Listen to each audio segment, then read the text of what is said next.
Part 6లో hand stitches చూసాం కదా. ఇప్పుడైతే ఫ్రంట్ పార్ట్ ఎలా స్టిచ్ చేసుకోవాలనేది చూపిస్తాను చూడండి. ఫ్రంట్ పార్ట్ వచ్చేసి లైనింగ్ చుట్టూరు నెక్తో సహా నీట్గా స్టిచ్ అయితే వేసేసుకోండి. మనం మెయిన్ బ్లౌజ్ ఎలాగో ఎక్స్ట్రా క్లాత్ వదిలేసుకున్నాం కదా, మనకు ఈజీగా వచ్చేస్తుంది. ఎక్స్ట్రా క్లాత్ మొత్తాన్ని కట్ చేసేసేయండి లైనింగ్తో అటాచ్ చేసిన తర్వాత. ఇప్పుడైతే మనం టక్స్ వేసుకోవాలన్నమాట. టక్స్ వేసుకోవడానికి అది ఉక్స్ పట్టియా కాజా పట్టి అనేది చూసుకొని ఆది బ్లౌజ్ నుంచి తీసేసుకోండి. ఇదైతే హుక్స్ పట్టి ఆది బ్లౌజ్ నుంచి వెడల్పు ఎంత ఉంది మెయిన్ టక్ నుంచి చూసుకోవాలన్నమాట. ఎంత ఉంటే పెట్టేసుకోండి గ్యాప్. తర్వాత టక్ వెడల్పు ఎంత ఉందో ఆ వెడల్పు కూడా చూసేసుకొని అలా మార్క్ వేసేసుకొని హైట్ వచ్చేసి 3 ఫింగర్స్ అయితే తీసేసుకోండి.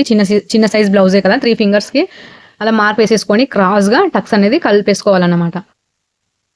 తర్వాత డబల్ స్టిచ్ వేయండి. రఫ్ ఇవ్వడం మాత్రం అస్సలు మర్చిపోకండి. అలా వచ్చిందనమాట. తర్వాత మరో టక్కు చూడండి, హుక్స్ పట్టి సైడ్ వైపు మనం అక్కడ ఖర్చు అయితే వదిలేసుకున్నాం కదా పైపింగ్ కోసం అని, ఆ ఖర్చుని వదిలేసి మిడిల్కి ఎక్కడికి వస్తే అక్కడికి మిడిల్లో అయితే వేయాలన్నమాట. ఈ టక్ వచ్చేసి హైట్ 4 ఫింగర్స్ వేసుకోవాలన్నమాట. అలా వేసేసుకొని తర్వాత ఆ 2 టక్స్ని కలిపేసి పట్టుకుంటే మనకి చంక వైపు ఆటోమేటిక్గా ఫోల్డ్ అనేది వచ్చేస్తుంది. అక్కడ మంచిగా ఆది బ్లౌజ్ నుంచి చూసేసుకోండి మీకు కన్ఫ్యూజన్గా ఉంటే హైట్ అన్నది, టక్ హైట్ అన్నది. తర్వాత మరో పార్ట్ కూడా ఇలానే స్టిచ్ చేసుకున్నాను నేను. టక్స్ వేసుకున్న తర్వాత క్రాస్ బెల్ట్ అయితే మనం వేసుకోవాల్సి ఉంటుంది, స్టిచ్ చేసుకోవాల్సి ఉంటుంది. చూడండి క్రాస్ బెల్ట్ మనం షేప్ తీయలేదు కదా కటింగ్లో, ఇప్పుడైతే నేను చూపిస్తాను.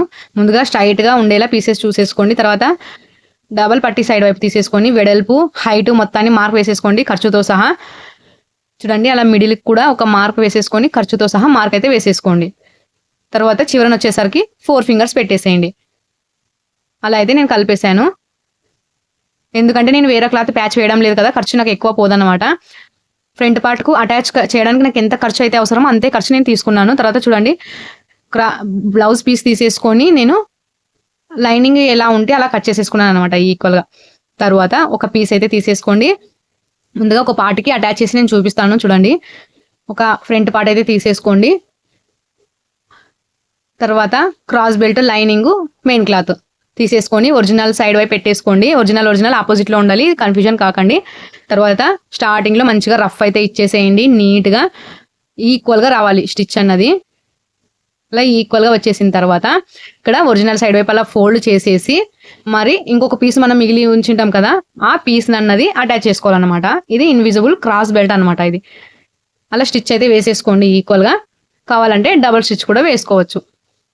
అలా 1 సైడ్ నుంచి క్లాత్ మొత్తాన్ని తీసేస్తే ఇన్విజిబుల్ క్రాస్ బెల్ట్ అనేది రెడీ అయిపోతుంది.